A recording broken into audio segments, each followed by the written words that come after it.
Meu vídeo de hoje é totalmente dedicado às mulheres. Eu convido vocês a fazerem uma reflexão junto comigo sobre as figuras femininas mais importantes da família de vocês. Venham comigo que eu explico tudinho.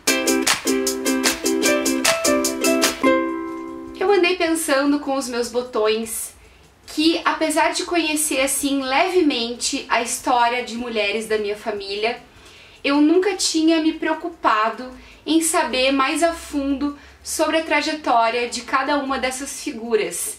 E eu tenho pessoas na minha família, que são os meus pais, especialmente o meu pai, que conhece as histórias assim em detalhes.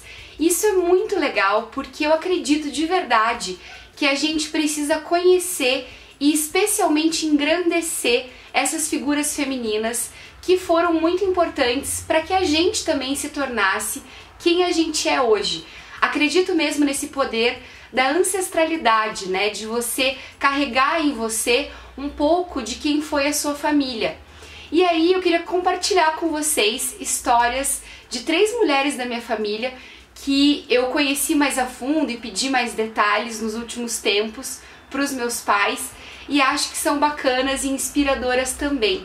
A começar pela mãe do meu pai, a minha avó, Alcelinda, esse era o nome dela. Ela já é falecida há alguns anos, mas eu já comentei sobre ela por aqui no canal, que sempre foi uma grande fonte de inspiração para mim, por eu saber que era uma mulher bem à frente do tempo dela, que não tinha medo de ser quem ela era, de dizer o que pensava, de fazer o que queria, e eu acho que isso é muito especial e eu tenho um pouco da minha avó em mim, assim.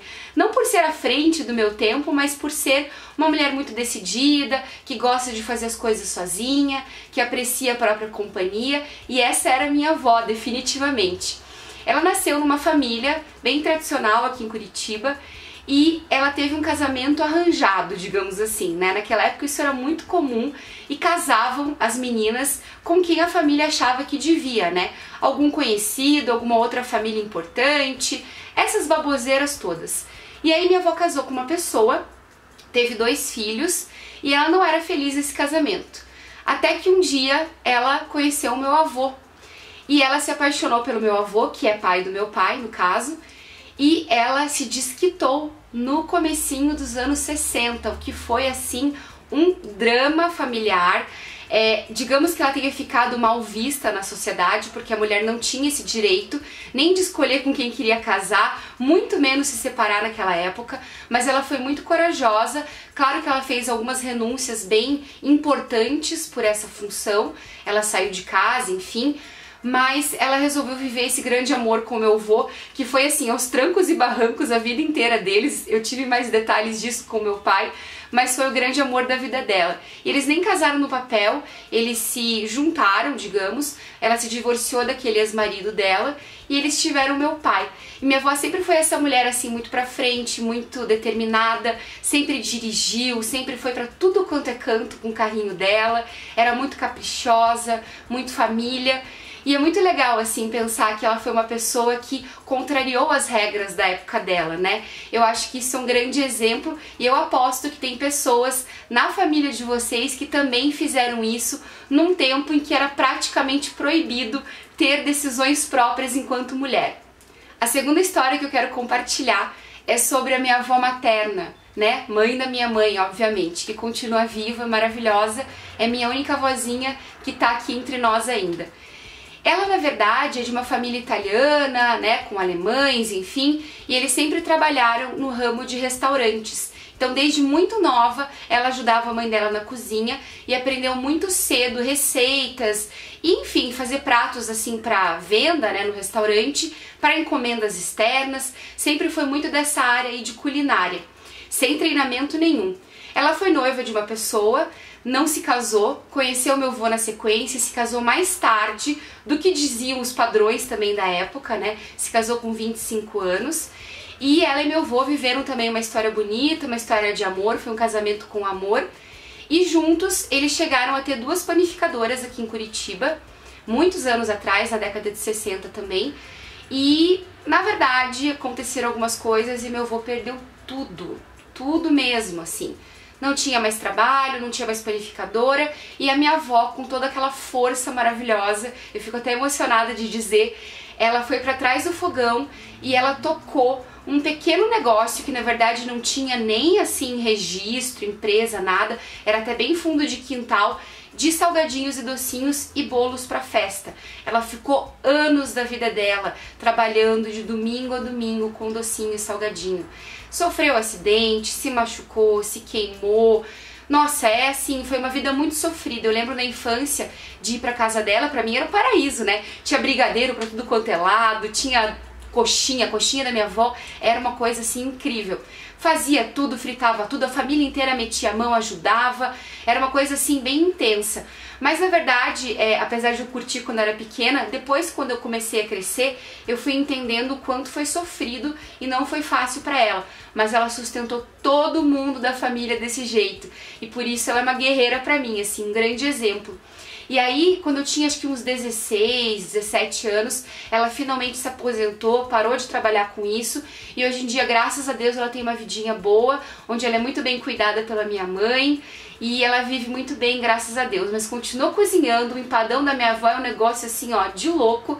E ela tem uma receita de cookie que já fez muito sucesso no blog, porque a Sabrina me pediu essa receita, colocou no Coisas e Diva e muita gente fez e adorou. Minha avó é uma cozinheira de mão cheia e uma super guerreira, assim. Uma mulher que nunca desistiu, que sempre pôs a mão na massa e agora tá no merecido descanso dela. Meu terceiro exemplo da minha ancestralidade, não é tão ancestral assim, é a minha mãe, que claro, é uma convivência direta comigo, né? E é uma pessoa que eu admiro muito, porque a história dela realmente é de superação completamente. Vou contar pra vocês. Na verdade, a minha mãe, devido à situação familiar, também teve que pôr a mão na massa, trabalhar com docinho, salgadinho. Desde muito nova limpava a casa pra minha avó, ajudava em tudo que tinha pra fazer, sempre foi uma filha muito correta. E ao mesmo tempo, ela conseguiu pensar em ter uma carreira própria, particular dela, e foi atrás disso. Com 16 anos, ela começou a trabalhar de assistente numa pré-escola, cuidava das criancinhas, e isso levou ela a gostar de serviço social. Começou essa faculdade enquanto trabalhava cuidando de criança, pagou o início da faculdade, trabalhou em outros lugares depois, acabou que ela conheceu meu pai, me teve. E então ela descobriu que ela não queria fazer serviço social mais e sim direito.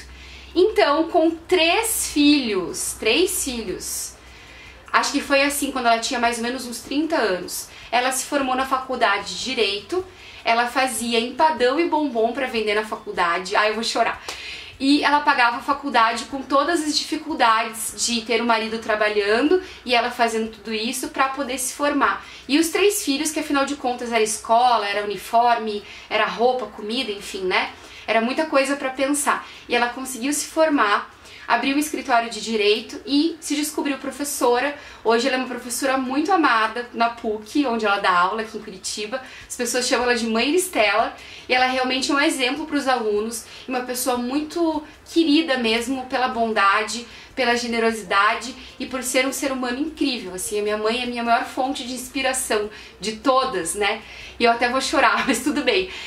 Então eu acho muito legal compartilhar a história dela, porque nunca é tarde, né? Mesmo com filho, com casa, com um monte de coisa pra resolver, ela conseguiu se formar, conseguiu ir trabalhando aos pouquinhos e se tornou quem ela é hoje. Hoje ela é doutora, tem doutorado efetivamente, é muito inteligente, muito estudiosa e dá aulas na pós-graduação, né? Dá aulas na graduação lá da PUC. E é minha mãe, é uma pessoa que eu amo e que eu admiro pra caramba. Tá, mas por que eu estou contando essas histórias? Porque eu tenho certeza que existem histórias muito lindas na sua família. E quanto mais a gente souber essas histórias, mais a gente se fortalece enquanto mulher. O que eu digo é assim, sempre existem muitas situações de superação, de falta de dinheiro, de recursos, de pobreza, enfim, uma série de acontecimentos, até de contravenções, né, de coisas que eram assim proibidas na época que foram ultrapassadas. Hoje a gente tem a sorte de viver num mundo que está muito melhor com as mulheres, falta muito para melhorar ainda, mas eu acho que a gente teve muito mais oportunidades do que nossas avós, nossas mães, nossas tias, enfim. Então vamos tentar olhar para essas oportunidades e fazer o melhor possível com elas.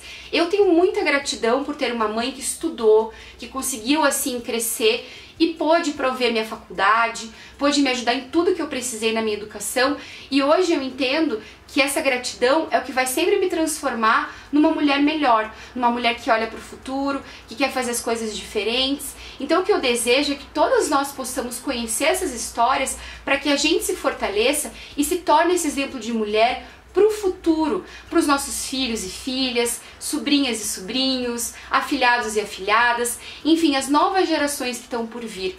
Por mais oportunidades que a gente tenha, espero que a gente consiga mesmo olhar com muita gratidão para isso e fazer cada vez melhor das nossas vidas. Esse é um vídeo de reflexão, de conversa, para que a gente busque sempre melhorar. Eu quero muito ser uma mulher comentada e falada nas próximas gerações da minha família, que talvez um dia eu tenha, né? E se não tiver, enfim, para os meus sobrinhos, para pessoas que virão depois de mim. Então me conte nos comentários quais são as histórias bonitas, interessantes das mulheres da sua família, porque eu tenho certeza que existem várias. Eu vou adorar ler, eu acho que a gente pode trocar experiências, histórias e se fortalecer sempre juntas, olhando para o passado, mas também sempre mirando no futuro. É isso, um grande beijo e uma excelente semana para vocês!